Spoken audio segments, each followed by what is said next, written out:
Welcome in, everybody, to another episode of ZB's Horsepower Talk. As always, I'm ZB, Zack Brown. Join with me, like always, Jeff Brown is with me today. Dad, 1 week to go. We are in championship week with NASCAR and World of Outlaws. I got the Outlaw trophy behind me. You've got the Cup trophy behind you. But let's wrap up and talk about all the exciting action that happened at Martinsville. And NHRA has one more race left, and that is next week. We'll talk about it then. A lot of stuff shaking up in that series as well. Yeah, if you watch, there was no sprint car racing, no dirt racing, so the only thing we really got is the races at Martinsville. And if you watch the Xfinity race, well, you really only need to watch the last 10, 20 laps, but holy crap. Thinking Justin Allgaier's done, out of the talk. He's not going to make it. He's on old tires, isn't going to make it. Then all of a sudden the crashes start happening, and they start wrecking, and he gets a restart, and he keeps moving up a spot. Then we get to the last lap between Sheldon Creed and Austin Hill, RCR teammates. Sheldon Creed moves him up the track a little bit. Austin Hill didn't really like that, and then I think the 00 Cole Custer kind of gets in there, bumps and bangs a little bit. Those two get out of the way, and here comes Justin Allgaier out of nowhere, beating and banging down the front stretch, and wins by what, a foot, maybe something like that, going across the line. Yeah, it was one of the best Xfinity finishes of the year. The longest Xfinity race I think I have ever seen, and I think it was actually it might have been longer than the actual Cup race. How long it lasted after just wreck after wreck. I think they had 15 cautions, which obviously there's 2 for stage breaks. But yeah, it was just a wreck fest at the end, and everybody. The biggest story is basically Sheldon Creed is a piece of shit. He just needs to never race ever again because he's just the worst driver ever, according to Richard Childress. And I'm about tired of people saying that. Listen, he's going for a championship. Austin Hill didn't have to race him that hard. All of Austin Hill had to do was just let Sheldon Creed pass, and they both would have made the championship for. So it's as much as Austin Hill as it is with Sheldon Creed. But obviously there has been some disconnect with Sheldon Creed and Richard Childress throughout the year, why he doesn't get a ride. So obviously Childress was not a fan of Sheldon anyways. But he had it won. I think he just messed up that corner exit on 4, and that gave that opening to Justin Allgaier able to beat and bang and get that win. But I don't think Sheldon did anything wrong. There's a lot of talk about him. Nothing was dirty. He could have just completely spun him out, but he never did. And he gave as much opportunity to Austin Hill as he could have had. So for anybody that's trying to defend Austin Hill and say Sheldon Creed sucks and all that stuff, that kind of pisses me off because Sheldon Creed, he raced a hell of a race and came down to the finish. Yeah, I agree completely. Now, if that was on lap 50 doing that, yeah, completely uncalled for. 2 laps to go or whatever it was, and they started beating and banging. I mean, come on, you're going for the race win. And here's the thing. They had, a 30-minute red flag where they're trying to clean up all that shit. The TV broadcast knew that if Sheldon Creed won the race and Austin Hill ran second, they would both be in the championship, more than likely. They knew it. Yeah, so there's no way that RCR team did not know that because they're watching the broadcast, especially under a red flag. They're watching what's going on as well. So I think Sheldon Creed's kind of got the wrong deal, and I think Richard Childress was a big ass for saying what he did. Even if he was warranted in saying that, you don't say that about your team. He's still your driver. If I was Sheldon Creed, I'd show up to Phoenix. I'd go out the first lap. I'd blow that son of a bitch sky high, pull that thing in, and start drinking beer. He might not even be allowed to race it at Phoenix. I haven't seen anything yet. I wouldn't want to go. He's replacing Sammy Smith in that 18 car next year in the Xfinity Series too. So he's might going to a better car. Well, that, and he might race pissed off now. He might race in the 20 car. I don't know. Either John Hunter or Sammy Smith, either one, they're both going to be open spots next year. So either one would be a solid team to go to. But yeah, so obviously all that drama, but kind of the thing that gets kind of put in the back burner is that Justin Allgaier's racing for a championship again. Yeah. And I listened to the radio traffic and I've reposted it on my TikTok and stuff. just the amount of excitement that team had, they couldn't believe it either. And again, that's probably the fan favorite I would think so. in that series. And I mean, he's just such a humble driver, and he shotgunned a Yoo-hoo, if anybody saw that after the race. So that was pretty hilarious. But great job for him. Now you got 2 junior motorsports in the Final Four. You got Sam Mayer and Justin Allgaier. Of course, John Hunter made it as well. And who was that 4th one? Cole Custer? Cole Custer, yeah. No, yeah. Dadgummit. You would have thought I was prepared for that. And I thought I had it. It might be Cole. Yeah, Cole Custer. Yep. I thought it was. Yeah. So, I mean, the biggest shocker, obviously, is Sam Mayer. I think I had the other 3 in the Final Four. I just had Austin Hill in there as well. But, yeah, I think that'll be. I think I actually had Sam in there. Yeah. I have to look at my notes. Dick. No, but, I mean, what an exciting race that was. And then Cup race, it had its ups and downs. It was a better package, but I think mainly the reason that the Cup race was better than it has been on short tracks is the tire they brought. The tire had laid down a lot more rubber than it's used to doing than the other tires would. Made the cars a lot harder to handle. The drivers had to actually drive them. You actually had to have a little bit of strategy when it comes to tires at Martinsville this time, and it made for a lot more excitement. But it really was a pretty much a clear-cut winner the whole time, and it was Ryan Blaney. Yeah. Fast car that I didn't really expect Ryan to go in there and win, and that team is hot at the right time. And for sure, a lot like last year with Joey Logano. Yep, and that team, obviously, they're going to put all those resources into Phoenix, and Joey Logano knows how to get around Phoenix, so he's definitely going to be giving tips to Blaney for that too. I don't see any reason why to think that Ryan Blaney isn't the favorite going into Phoenix. I'd say right now he's got the momentum, but I'm glad to see NASCAR and Goodyear change things up a little bit. And this is one of the first times I think I saw anybody actually able to do passes on the outside in that race. Ryan Blaney, they were like, "You're not going to get on the bottom." He's like, "Screw it, I'm just going to pass you on the outside." Yeah. And there was nothing they could do about it. He got alongside of him, then you got that momentum coming off. You never used to pass on the outside at Martinsville. So, yeah, like the Xfinity cars could not do that with that smaller tire and everything that they have. And that's a reason why Xfinity had a lot more crashes than the Cup Series. The Cup Series, there weren't a lot of crashes. You gotta have 2 lanes if you want to have, Yeah, there weren't a whole lot of crashes in the Cup race. It was overall a very clean race. That just shows you how good those drivers are. Yeah, and some of the smackaronis in the back too. You expect them to crash a little bit, but I mean they still know how to get around those tracks. And I think especially Martinsville, there's a lot of drivers that are coming up from like late models these days. So yeah, for a little while it was kind of worrisome for anybody that's a Hendrick Motorsports fan. William Byron didn't look like he was going to make it, and Denny Hamlin was in the lead in the beginning, and through the middle of the race, he was running pretty well. He didn't really fall off. He got 3rd, but when a different driver wins, Ryan Blaney wins, and all Byron had to do was finish 18th or better, and he did.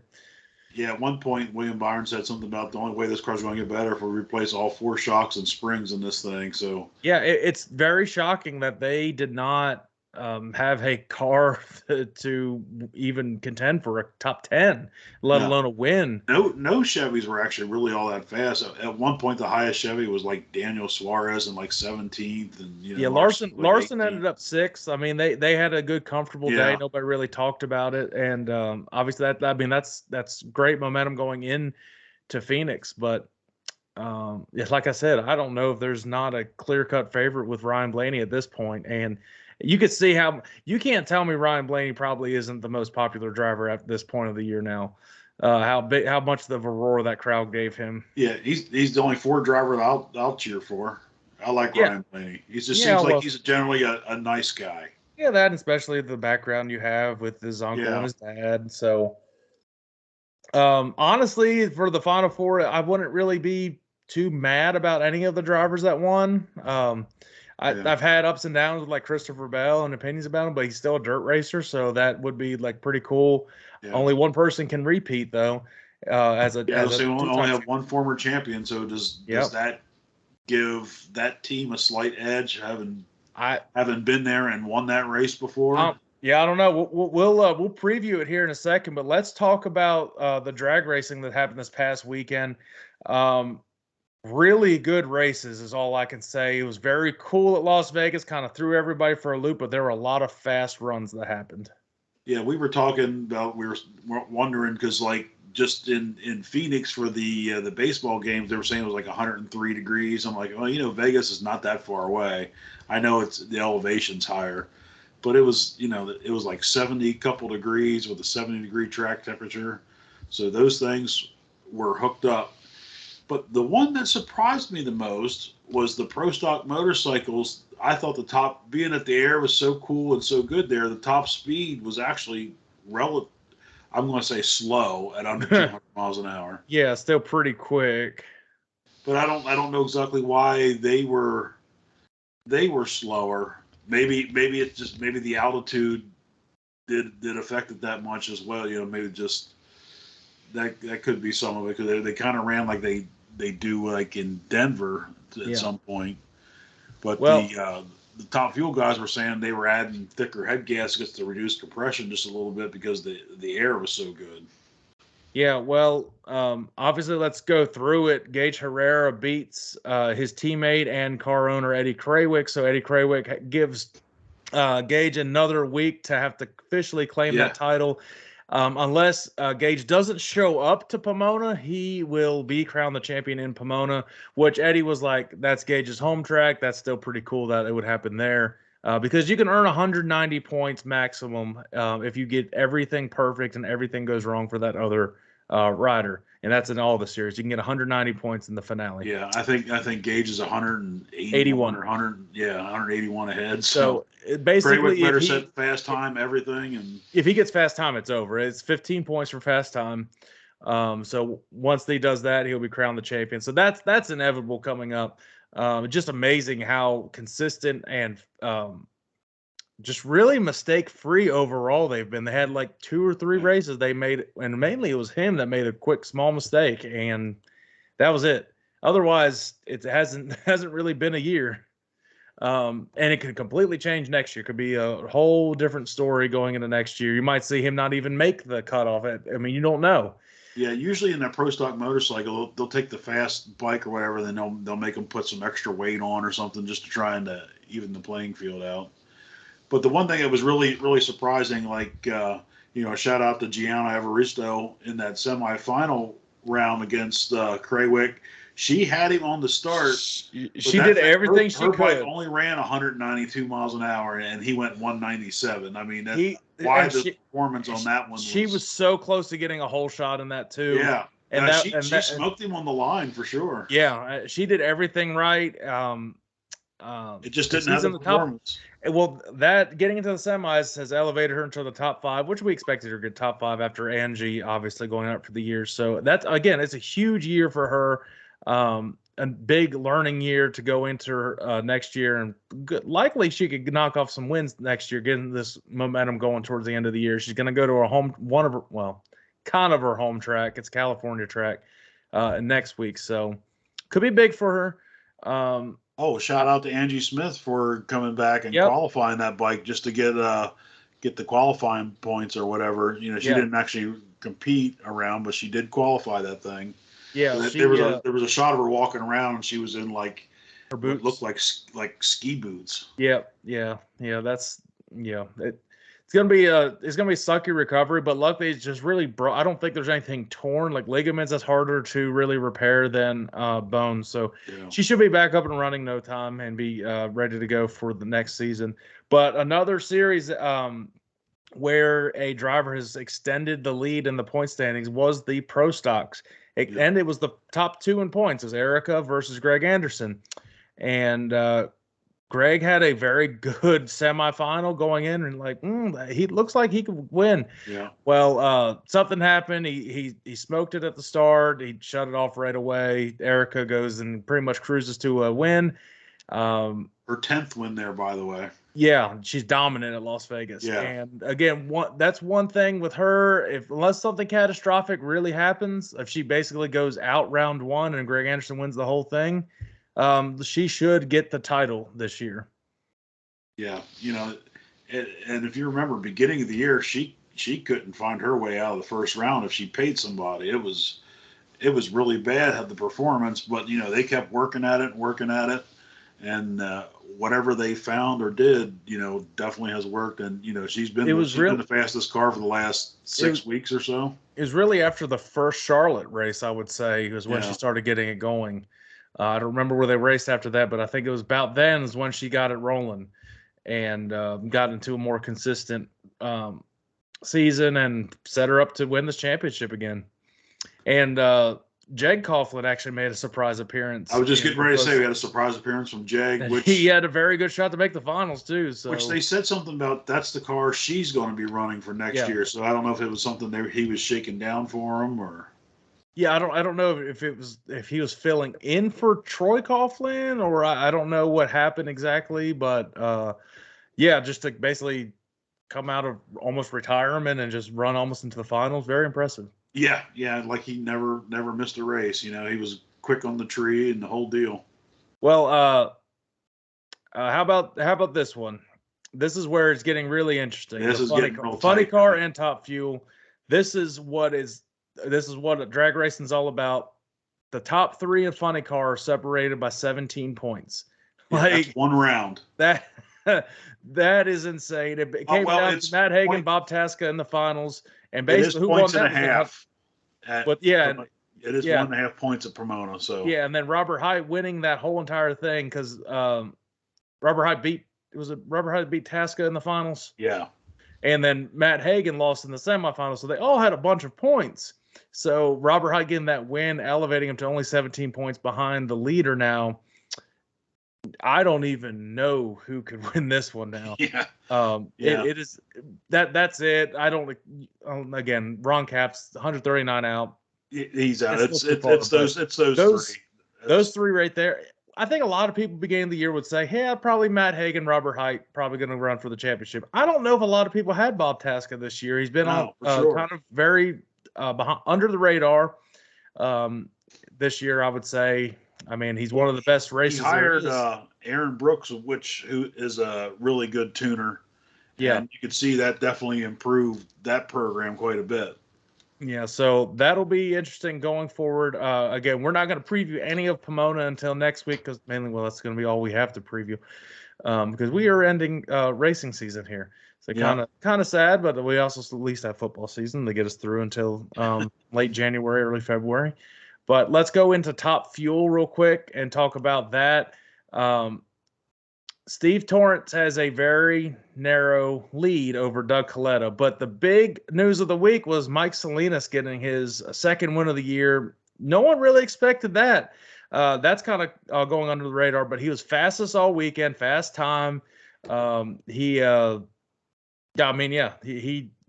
put himself in position where he could win the championship. He's 76 points behind. It's a little bit of a gap. He's going to need a little help. Doable. Yeah, he needs a little help. If he goes out and wins and say Steve and Coletta get out the first round, and I mean he could do it. Yeah, but like I said, 1.5 points, you can knock some chunks out pretty quick. So you're getting 30 points per round instead of 20. Yeah, so that one's going to be what's really interesting. Really, anybody in the top 5 could potentially win at Pomona. After that, that's pretty much it. But it's going to be good. If anybody gets a chance to, there won't really be any racing on besides this. So you want to check out the Pomona finals next week, and we will definitely dive into it when it gets closer. If you never watched drag racing, some of the racing part's good. A lot of times they extend it out and have a little too much filler. It's like I'd rather just see them line them up and go. I know sometimes they try to go to get to the live final round, so you got to screw around on this and that. But a lot of times, like you're just sitting there waiting and waiting and waiting and waiting. It's like, okay, come on, I'm gonna turn on a football game now. All of a sudden, then you forget what's going on. So Yeah. that's one thing I think drag racing needs to be like a 2-hour show instead of 3. Yeah, they could really make it work if they could honestly, if they work some things out logistically, they could definitely do a live semi and final all in one. And but then you get one little thing where somebody puts some liquid down, and all of a sudden there's an hour delayed right there cleaning the track. Well, I mean, we just saw in the Xfinity race, though. I mean, you can't really control all that stuff. I mean, a 250-mile Xfinity or 250-lap Xfinity race, not even 250-mile, ended up being 3.5 hours. So again, you never know, but yeah, that's definitely, and I think they could do a lot better at just broadcast, like just advertising. And damn, you don't even know stuff's happening half the time. Yeah, and a lot of times it's on the regular Fox network. But that's the difference between drag racing and NASCAR. NASCAR, they'll advertise the hell out of it on TV, but there will be nobody in the stand. Now, drag racing, it'll be a sellout every damn week there. Yeah. So that's the difference. And drag racing does a great job at on-track fan experiences. So for sure, if they got to sacrifice a little bit of TV thing, I'm good with that because you don't really get that experience anywhere else. Yeah. All right, enough for the soapbox of the drag racing and going over everything. Let's look ahead, starting off with what's happening Wednesday night, Wednesday, Thursday, Friday, Saturday. Now, it's World of Outlaws at Charlotte. It is the World Finals. Now, what Wednesday is the qualifying night. They do the qualifying for the Thursday and Friday events. So obviously, just time trial, and we're only talking about the sprint cars. We're not talking about the sprint. I don't do all the other stuff. I don't do the flying dumpsters or anything. Sorry. But yeah, well, mainly we don't know shit about that stuff. So exactly. No, but it comes down to this: 50 points is the gap between Brad Sweet and David Gravel. So that first night, that Wednesday night, no matter which night you end up, I guess, drawing to race, whatever your first night would be, that's going to be important to set that qualifying run and set up your entire week. Yeah, and the dirt track in Charlotte, it usually starts off pretty fast, but it can get slick quick. So if you get a bad pill draw, you could be behind the 8 ball right off the bat. Just, say, Gravel goes out early, has a good time, and Sweet pulls the late draw, and all of a sudden, the track's a second slower. Now they do split up the groups a little bit, so that does help some, but it can still put you behind a little bit in that heat race, and it's Sweet's championship to lose. He normally doesn't have too much trouble, but the last race he did get that thing upside down, and they did a hell of a job of putting it back together to salvage the points they did. I watched that replay a couple times. You don't see a completely destroyed race car get fixed like that in an open red. Yeah, it was an open red, so a lot of times the Outlaws, the other teams will, they'll have everybody jump in and start putting parts together. And it was just they were busy working on their own cars, so it was. I think they had Casey's crew help them out, obviously. So they put a whole new front end, a whole wing, and I think a new front wing too. I mean, everything. Yeah, it's amazing how fast those. And then he goes and makes his way into the top 10, or was making his way into the top 10, gets a flat, and then has to do that all over again, and still ends up 7th. So. But what I've seen in the last couple of years, I've been at Charlotte because compliments of what I do for a living. Everybody pretty much will run that high line at the very last night. But if that one person can run that bottom line, you are setting yourself apart. And what I've seen the last couple of years, Donnie Schatz started pretty much dead last, and he was the only one that could run the bottom. It was last year. And he nearly won that damn thing. Yeah. Yeah. So, there's nobody that's going to run the bottom like him. I mean, that's just, that's just one of the things, you're getting the older driver now where they learn that keeping the car straight and everything sometimes around the bottom is the fast way to go. You know, there's guys, you just get older, you're just not as ballsy on the top. Now, But the one thing, there is going to be a ton of sprint cars there. There's a whole shit pile of Pennsylvania cars coming down. I think they usually have between 60 and 70. I would think so. It's close. It's not as much, but it's pretty close to the amount of like Knoxville National cars they have. Yeah, I'm going to say most of the good Pennsylvania cars are going to be running down there. Yeah, you got Lance DeWeese running that 12 car. I can't remember the team yeah, exactly. I don't remember. Dietrich will be down. Devin Borden's coming down. Macri will be there. Justin Henderson in the 69K will be there. I just talked to Dad today. Yep. They were waiting to pick up their motor, getting refreshed, and then they'll be heading down probably real early Wednesday morning, I'm guessing. Oh, and I just saw Jacob Allen is running the third Shark Racing car in Charlotte. Okay. That'll be interesting for sure. So yeah, there's a ton of people, and I'm sure there'll be more that randomly show up too. Because why not? You're at the last race of the year, so might as well. I bet you'll see some of the All-Stars make the trip too. I would think. I'm sure you're going to see Zeb and Sunshine, and you might see Kerry Madsen there. And yeah. Shoot, you might even see Kerry's brother E in there. I mean, he might come. But yeah, because all the championship races for the tracks are over, so why not just go? Oh, Rico will be there. Oh yeah. Yeah. I'm going to assume Larson is running for a championship. He will not run any. What's that? I said I'm going to assume since Larson's running for a championship, he won't. No, you're not going to see him. No, he hasn't the last couple years, anyways. He was knocked out last year the same week, and he still didn't race in it. But no, he's dialed in to get this one. I mean, this one kind of means a lot to him, even though he'll say he likes the sprint car way more, but. This one is, I mean, it means a lot to win a NASCAR championship, and he knows that. Oh, yeah. And after the too many close calls he's had with missing stuff after racing and the dirt racing, yeah, don't want to jinx anything with that. But all right, Hunter Schoenberg is running Alex Bowman's car down there. I did see that. Oh, okay. He's been racing every damn car this year. Yeah.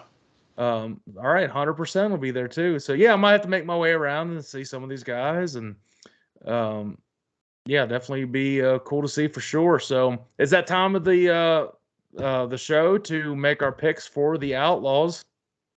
We're just going to do the Saturday night, the main one, because we don't obviously know who's going to race each race or whatever, and I've picked races where in a regular race where people don't show up. So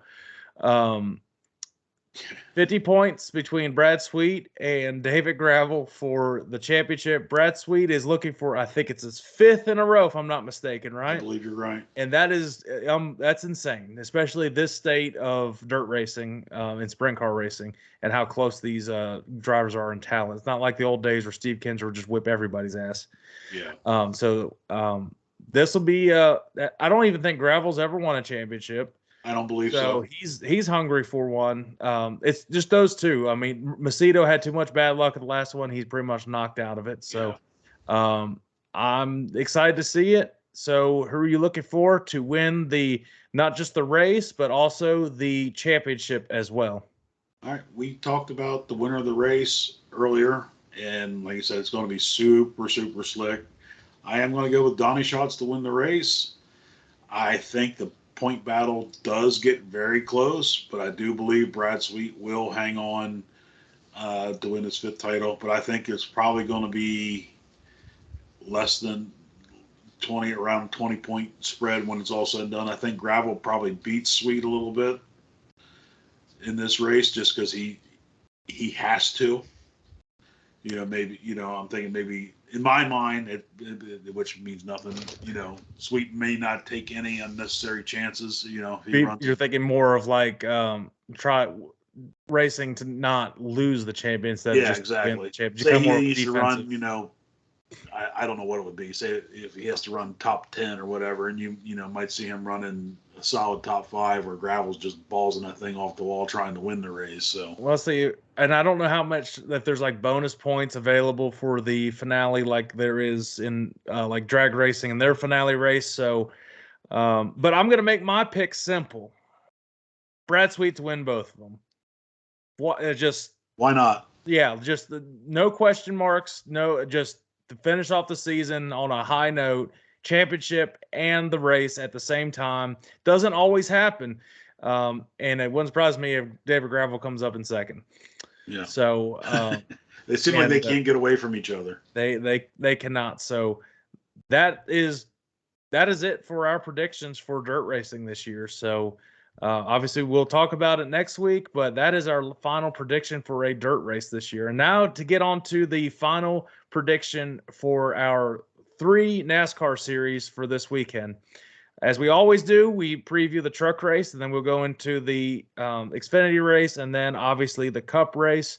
The trucks, they put on some good races the last couple ones. I'll give it to them. And they usually put on a pretty decent race at Phoenix, and I think you'll see a lot of bumping and banging. I agree. I'm excited to see what they do. If I'm not mistaken, this is Friday night.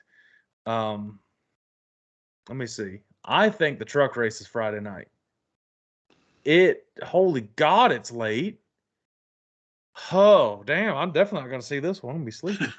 It's at 10 o'clock at night on Friday, which, I mean, Phoenix is 3 hours behind. So, I mean, it's 7 out there. But, yeah, I mean, it's night race. Not even starting in the day. And that's stupid TV-wise because nobody's going to tune in to watch that Friday. And everybody say, oh, it's on 150 miles. Yeah, but it's a truck series. It might last 5 hours. Yeah.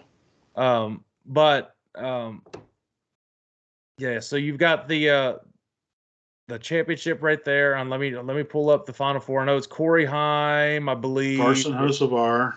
Yeah. Hold on. Is it Grant Enfinger?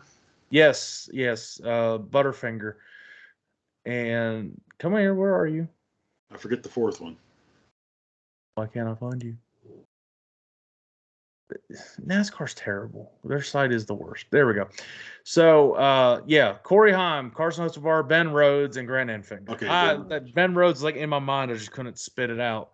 Hocevar's got the momentum. He's been the most consistent of the last 5-6 races. I think running the Cup car has helped that a lot. I think maybe he kind of learned some patience and this and that just from having to run longer races. Is there anything you want to preview before going into our picks? Are you ready to go into our picks for the? Yeah, let's just go to the picks. We don't know a whole lot about trucks, but at least we try. We try. It's kind of now. It would not surprise me that the winner of the race is not one of the final 4 drivers. So if you don't know how, it wouldn't surprise me in the trucks. I believe Xfinity and Cup, the winner will be the champion. But the trucks, I could easily see somebody winning. So if you're unfamiliar how this works, you got 4 drivers. Whoever beats the other 3 is the champion. You could run 30th through 33rd. You're the champion. Yeah. I think that it's going to come from one of the 4 as the winner, and I think you're going to see an overtime finish. And I think you're going to see a lot of bumping and banging. And whoever starts first and second on that final restart, I don't think they'll finish the race. And I think you'll see somebody that's been kind of buying his time sneak under and get the win. So use my logic, I got my pick. But who are you picking for the Truck Series championship / race? Well, I'm going to just go with the one pick, and we're going to assume that he wins them both. And this guy, I think he was slightly under the radar most of the year. I know he picked up a couple wins, and they get to the final 4. But I got Grant Enfinger winning this one and the championship. Yeah, I kind of, my logic, I was like, he could be one of those that sneaks by and buys his time too. I just really like this guy to win the championship this year. It's basically been a career year for him, just in general in racing, just getting opportunities in the Cup race. I'm going for Carson Hocevar for the championship in the Truck Series. I literally just changed my mind right before you asked me, so that's. Well, I was between the 2 Chevys, honestly, Grant Enfinger and Carson. So, it was. I was torn between those 2. Corey Haim's let me down a lot lately, so yeah. I don't think I picked Ben Rhodes, but He'd probably wreck if I picked him anyway. So we'll see. Probably what's going to happen is that Carson Hocevar and Corey Heim are going to be in that final restart, wreck each other. The Brandon Figure comes up and wins it because that's just how my damn picks have been this year. So moving on to the Xfinity Series now. This is coming off the best Xfinity race by far, especially finish. Well, that's not a whole race, but the best finish of the year. Yeah, that was exciting. Xfinity Series. 2 junior motorsports drivers got an opportunity to do it. One has been trying for so damn long, would be the fan favorite to win it. One, he's not even old enough to drink. And John Hunter Nemechek is probably the favorite, been the favorite since the drop of the green flag at Daytona. And Cole Custer, he's won an Xfinity championship before. Can't ever count him out either. Yeah, it's as in my mind, I think Sam Mayer is probably the least likely to win that. Just, and he'll go out and prove me wrong, which is cool. That'd be awesome to see a 20-year-old win the championship. I'm thinking just with him, with the Cup experience that Cole Custer has, I think that may give him a slight edge. I'm going to go with Cole Custer beating Nemechek. As much as I would love to see Justin Allgaier, I mean, I'm going to be cheering for Justin Allgaier. I mean, that would be a huge fan thing. The guy's tried for so long. He's very humble. He's appreciative of everything he's got. I would love to see him win the championship. Yeah, I'm the same boat, but I'm not picking Cole Custer. I'm picking the other guy. Back-to-back championship wins for Joe Gibbs. The Toyotas are always fast at Phoenix, and that team is a very, very good team as well. I can't go against John Hunter to win the championship. Yeah, I mean, just they got there. Those 4 got there for a reason. I mean, they've been on the top of their game for you got to be there the whole season to get into it. So, and even Sam Mayer coming on late, picking up a few of those wins, that probably surprised a lot of people throughout the year.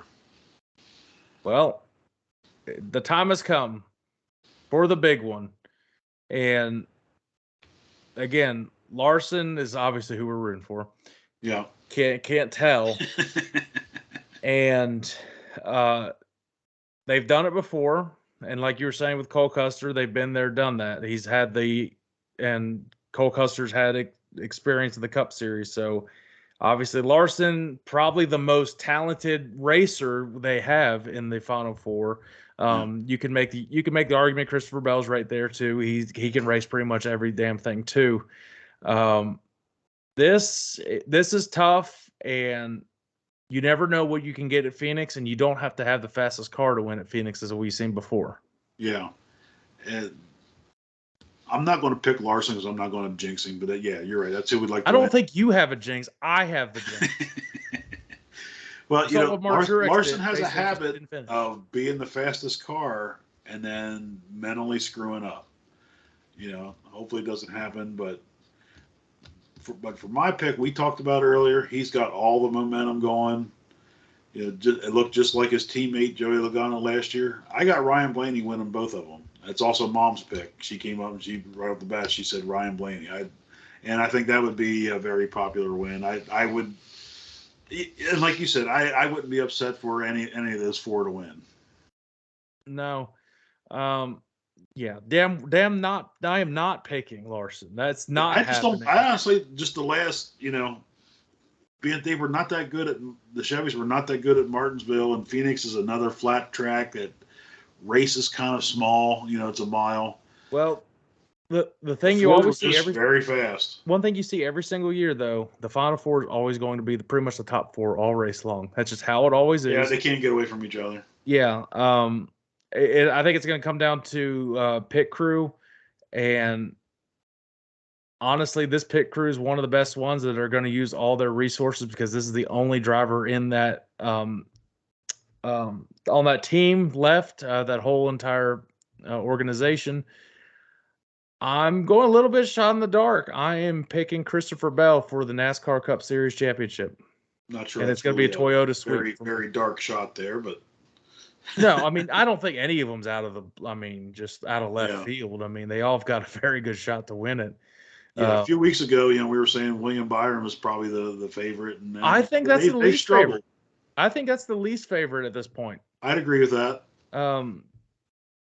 For whatever reason, they just kind of fallen off, and but I think it's going to be a fantastic race. I think it's going to take a lot of strategy. I think it's going to be a lot of thinking on these teams, and I mean, I could definitely see Larson getting it done because Cliff Daniels is, in my opinion, the best crew chief there is. Yeah. And a lot of this could come down to just qualifying and pit selection. Very well could.